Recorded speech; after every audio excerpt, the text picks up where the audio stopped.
दोस्तों अक्सर हम लोग सोल्डर आयरन ले लेते हैं और सोल्डिंग करने के लिए हम लोग जैसे ही यूज करना शुरू करते हैं तो वो काम करना बंद कर देता है। तो दोस्तों आज के इस वीडियो में आपको मैं बताने जा रहा हूँ कि आप सोल्डर आयरन यदि ख़रीद लिए हो और वो अच्छे से काम नहीं कर रहा है तो आप कैसे उसका सही से उपयोग करोगे।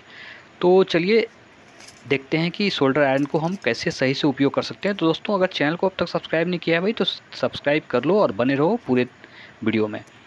तो दोस्तों सबसे पहले आपको ध्यान देना है, क्विक फिक्स बोल के एक पेस्ट आता है वो आपको ख़रीदना है, या कोई भी कंपनी का आप पेस्ट खरीद लेना। इसके अंदर हमने एक ब्लेड भी रखा हुआ है, इसलिए कि अगर हम ब्लेड नहीं रखेंगे तो हमें एक फ़ाइल रखना पड़ेगा जिसे रेती भी करते हैं। उससे हमें सामने का जो पोर्शन होता है दोस्तों, सामने का जो बीट होता है सोल्डर आयरन का वो होता है तांबे का, और पीछे का जो फ्रेम होता है वो होता है लोहे का। ये देखो कई बार ऐसा होता है कि हम कुछ प्लास्टिक के सामान को गर्म करते हैं और इस वजह से उसका सामने का जो पोर्शन होता है वो उसमें प्लास्टिक लग जाता है और जल के उसके ऊपर राख सी लग जाती है। तो उसे हमें इस तरह से हटाना है ब्लेड की सहायता से। ये देखो धीरे धीरे हमें हटा लेना है सारे को।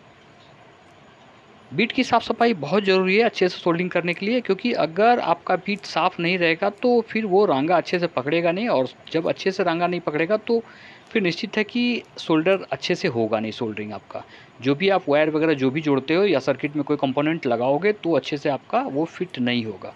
ये देखो ब्लेड को हमने फिर से साफ़ कर लिया और एक छोटा सा फाइल लिया। आपके पास अगर फाइल नहीं है दोस्तों तो कोई इशू नहीं है, आप खुरदरा ज़मीन पे, खुरदरा पक्के पे भी इससे रगड़ सकते हो या फिर ब्लेड से भी आप रगड़ सकते हो। तो हमारे पास फाइल है तो हम फाइल का उपयोग कर रहे हैं। इस तरह से हमें रगड़ लेना है और रगड़ते समय आपको ध्यान देना है कि बहुत ज़्यादा प्रेशर मत डालना, नहीं तो इसका जो बीट है वो टेढ़ा हो जाएगा, क्योंकि गर्म होने के बाद जो है इसका जो सामने का कॉपर बीट है वो काफ़ी कमज़ोर हो जाता है। और ये देखो इस तरह से जब चमकने लगे तो समझ जाओ कि भाई हो गया हमारा काम। और फिर हमें रांगे को पहले हम पेस्ट में डालेंगे और इस तरह से इसके ऊपर हम रांगा को लगाएंगे और ये रांगा यहाँ पे पानी जैसा हो जाएगा और चारों ओर फैल जाना चाहिए।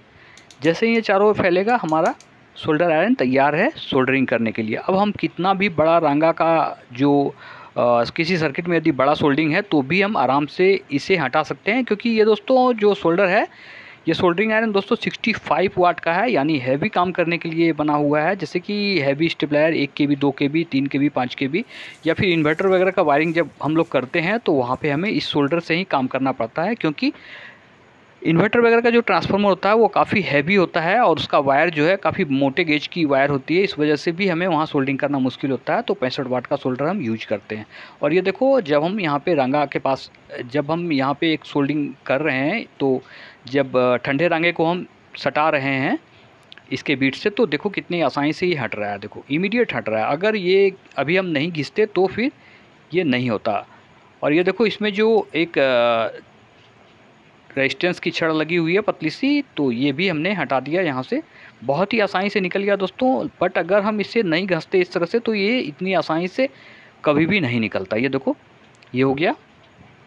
बहुत ही आसान है सोल्डरिंग करना।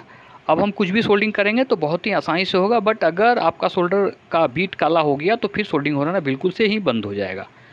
तो दोस्तों उम्मीद करता हूँ वीडियो आपको पसंद आया होगा। अगर आपको भी ये प्रॉब्लम हो रही है सोल्डर आयरन में तो आप सोल्डरिंग आयरन को इस तरह से साफ़ करके यूज कर सकते हो दोस्तों। तो मिलते हैं अगले वीडियो में, तब तक के लिए जय हिंद।